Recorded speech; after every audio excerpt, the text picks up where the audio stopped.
Bien, entonces ahorita procedemos aquí con la sustitución de la fase 3. Entonces, el que es plantear soluciones a problemas aplicados de secado, evaporación y destilación. Entonces tenemos el primer ejercicio, que nos dice: una bandeja de 60 centímetros por 60 centímetros y 3 centímetros de profundidad contiene un producto granular húmedo que se desea secar con una corriente de aire. La corriente de aire es caliente y aporta el calor necesario para el secado mediante un mecanismo de convección. El aire a 60 grados centígrados fluye a una velocidad de 4 metros por segundo, siendo su humedad de 0,02 kilogramos de agua por kilogramo de aire seco. Si se considera que los lados y fondo de la bandeja están completamente aislados, se solicita determinar la velocidad constante de secado. Entonces, para dar solución a este problema, vamos a tener en cuenta las dimensiones de las unidades y los gráficos psicométricos para hallar los valores. Entonces, también vamos a tener en cuenta la ecuación 6,8 de Ibars y Barbosa. Entonces, a partir del diagrama psicométrico para el aire a 60 grados centígrados y la humedad absoluta de 0,033 kilogramos de agua por kilogramo de aire seco, se obtienen las siguientes propiedades: temperatura, que son de 32,5 grados centígrados, y la variable de 0,033 kilogramos de agua por kilogramo de aire seco. Entonces, el volumen húmedo, nuevamente según gases ideales de la ecuación 6,8 de Barbosa e Ibars, es la fórmula que tenemos acá para hallar el volumen,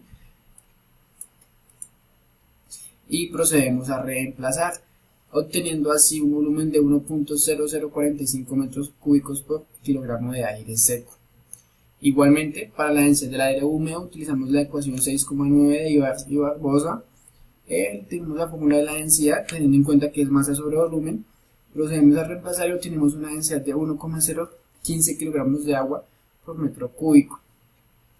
La densidad de flujo másica, entonces la obtenemos de la siguiente manera. Procedemos a reemplazar la ecuación, densidad por volumen, y nos da 14.616 kilogramos por metros cúbicos hora.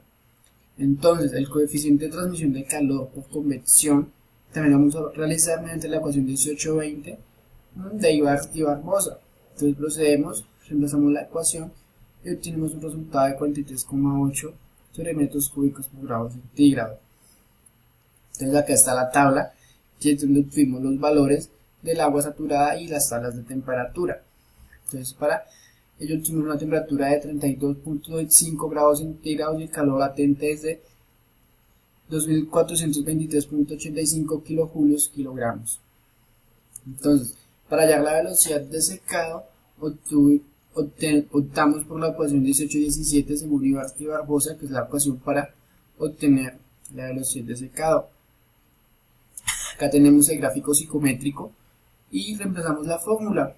Procediendo así, nos da un resultado de 1,79 kilogramos por hora metros cúbicos. Entonces, como la superficie que se está secando posee un área de 0,36 metros cuadrados, que es de 60 por 60 y de 3 de profundidad, la velocidad total de evaporación será de 0,644 kilogramos agua por hora. Entonces, ese es el resultado basado en los gráficos psicométricos y las dimensiones de las unidades.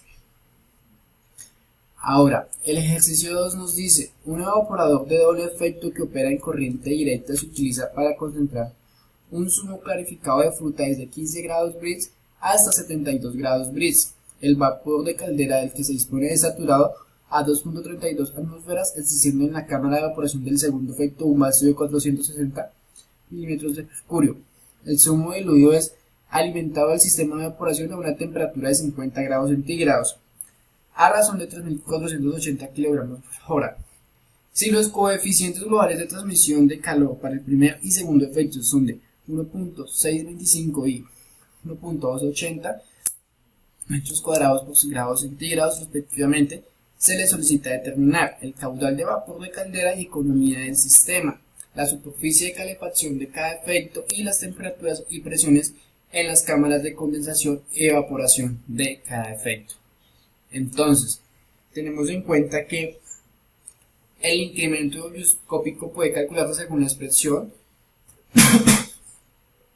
en la que se es el contenido en sólidos solubles en grados Brix y P de la presión en litros bar.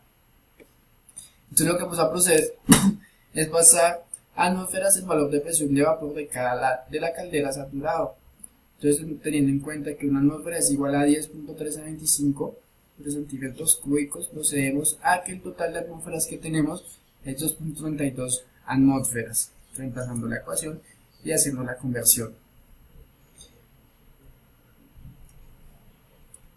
Entonces, el calor específico es una función de la fracción másica de agua según la ecuación del libro de operaciones de Ibar y Barbosa en la página 363. Acá tenemos la ecuación, que es con la cual vamos a trabajar para hallar sobre la cámara de evaporación del segundo efecto, teniendo en cuenta que en esta existe un vacío de 460 milímetros de mercurio con la que la presión es de 300 milímetros de mercurio. Entonces tenemos en cuenta las propiedades del valor saturado, según el libro de Sembla 2011, que para 232 atmósferas la presión es igual a una temperatura de 125.5 grados centígrados. Entonces es el primer valor, y aquí tenemos nuevamente una presión de 527.20 kilojulios por kilogramo. Tenemos los valores, y para hallar a una presión de 3000 miligramos de mercurio, 400 watts, se tiene una temperatura que es igual a 78.5 grados centígrados. Entonces nuevamente tenemos acá los valores, procedemos a reemplazar la ecuación, que acá están los resultados, acá realmente están los resultados que se reflejan acá, para con ello poder hallar los balances másicos global y de cada componente. Entonces, nuevamente procedemos y reemplazamos, obteniendo así una presión de 725 kilogramos por hora, donde inicialmente se supone que el volumen 1 es igual al volumen 2, que esto es igual a 1377,5 kilogramos hora por el vapor anterior, y esto lo dividimos en 2, por lo que la composición de la corriente será X2, que es igual a 0,248, que se corresponde a un contenido de 24,8 grados Brix. Entonces con ello podemos hallar los incrementos ebullioscópicos para el primer efecto. Entonces tenemos en cuenta que el primer efecto tenemos 24,8 grados Brix, la concentración. Para el segundo efecto tenemos una concentración de 72.62 grados Brix con una presión de 400 bar. Entonces tenemos la fórmula, y la temperatura es la segunda ebullición del efecto. Para aquí tenemos entonces que es 83.1 grados centígrados, es decir, la sumatoria de temperatura 1 y temperatura 2. Entonces, ahorita nos debemos tener en cuenta las presiones para poder hallar el aumento ebullioscópico, que es de 0,7 grados centígrados, el aumento total que obtuvimos. El calor específico debemos tener muy en cuenta, según lo que nos dice Ibar y Barbosa, es que el calor específico es una función de la fracción másica de agua según la ecuación. Entonces, acá tenemos primera concentración de 15 grados Brix, segunda de 72 grados Brix y inicialmente 24,8 grados Brix, que eso nos lleva a proceder a un total de 3,35 kilogramos por grado centígrado. Para el cálculo se supone que las áreas y los caudales del calor transmitidos a través de estas áreas de intercambio son iguales en los dos efectos, cumpliéndose así. La temperatura se obtiene a partir de la ecuación de velocidad de transferencia de calor en el segundo efecto. Entonces acá ya tenemos las fórmulas, procedemos a reemplazar, y la temperatura entonces se reemplaza y nos da para una temperatura de 106.4 grados centígrados, y la temperatura de ebullición en el primer efecto será de 107.1 grados centígrados. Entonces con la temperatura de ebullición, que son 106,4 grados centígrados, es posible encontrar las propiedades del vapor del agua saturado a partir de las tablas de vapor saturado. Entonces aquí en las tablas tenemos la temperatura 105, más o menos la presión, el líquido saturado, el vapor saturado, líquido saturado, la evaporación del vapor saturado, según la energía, la entalpía y la entropía.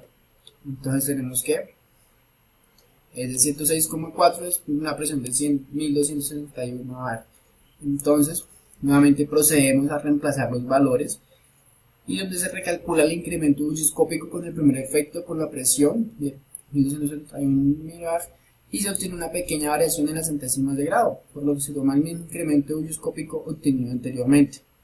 Entonces procedemos a realizar los balances de la entalpía a los dos efectos.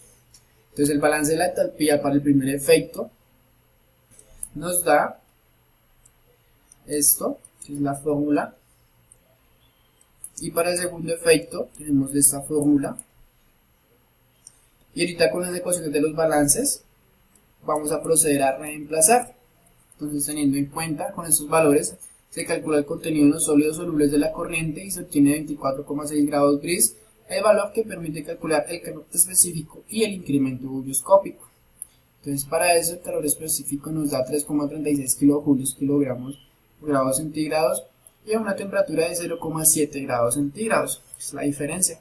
Y a partir de las ecuaciones de velocidad de transmisión de calor a través de las áreas es posible obtener el valor de estas. Entonces, para el primer efecto y para el segundo efecto tenemos 35,05 metros cuadrados para el área 1 y para el área 2 de 28,35 metros cuadrados. Entonces, con un área media que es ya 31,70 metros cuadrados, y como esas dos difieren en un más de 2%, es necesario reiniciar nuevamente el proceso de cálculo rectificando las temperaturas intermedias, temperatura 1 y temperatura intermedia 1, ya que las otras no varían. Entonces nuevamente procedemos, tenemos acá nuevamente, vemos que varía muy poquito y se buscan las salas de vapor saturados de agua las nuevas entalpías para la temperatura de 104,2. Otra vez nuevamente nos ubicamos en la tabla de vapores de agua saturada y obtenemos nuevamente la presión, que son 100.177. Entonces para eso tenemos un valor de 2.255,07 kilojulios por kilogramos. Entonces con el nuevo valor se vuelve a solucionar el sistema de 4 ecuaciones planteando anteriormente lo obtenido y obtenemos de esta manera. Entonces ahora procedemos a recalcular las áreas a partir de las ecuaciones de velocidad planteadas anteriormente. Entonces tenemos que para el caudal de vapor de la caldera será un caudal de 1.720,8 kilogramos por hora, y para la economía del sistema tendríamos por área de efecto 31,33 metros cuadrados, y para el primer efecto tendríamos la temperatura de 125,5 grados centígrados. Entonces tenemos que tener en cuenta que la economía del sistema, que es de 1,6 kilogramos de vapor producidos por kilogramos de vapor de caldera. Entonces tenemos ya el segundo efecto, una temperatura de 104,2 grados centígrados, y para una presión de 783,1 grados centígrados la temperatura para la presión 2 a comparación de la presión 1. Entonces se ve hay una diferencia aproximadamente entre cada temperatura y cada presión, que son de 20 grados centígrados aproximadamente. Entonces tenemos nuevamente acá el problema 3, el ejercicio 3, nos dice: se dispone de una columna de rectificación para recuperar el 90% del etanol contenido en una mezcla acuosa, cuya composición en peso del componente volátil es del 40%. El alimento se introduce como una mezcla de líquido-vapor conteniendo un 50% de líquido. Cuando la columna opera con una relación de reflujo 50% superior a la mínima, se obtiene una corriente de residuo con un contenido en peso de agua del 90%. Se nos solicita determinar la composición molar del destilado, el plato de alimentación y el número de platos necesarios si la eficacia global de la columna es del 70%. El diagrama de equilibrio se obtiene a partir de los datos de equilibrio del sistema de etanol según la tabla 1. Entonces acá tenemos la tabla que son los datos de equilibrio del sistema de etanol. Entonces, donde X y Y son las fracciones molares de etanol en la fase líquida y vapor respectivamente. Entonces, primero que todo, podemos tomar como base F igual a 1000 kilogramos mol por hora. Acá tenemos la gráfica, teniendo en cuenta X y teniendo en cuenta Y. Entonces los datos, para ello tenemos los datos aquí graficados, reflejados. Entonces nos tenemos como resultados de densidad 31 kilogramos mol por hora y 66,9 kilogramos mol por hora. El alimento contiene un 50% de líquido que se tiene que Q es igual a 0,5 por tanto la ecuación de la recta Q de la conjunción del alimento es. Acá tenemos la fórmula de la ecuación. Como el reflujo para ser del 50% superior a la mínima, entonces procedemos a reemplazar los valores. Y acá tenemos ya el primer valor, que es para gráficos de platos reales, que son 13,86 platos, igual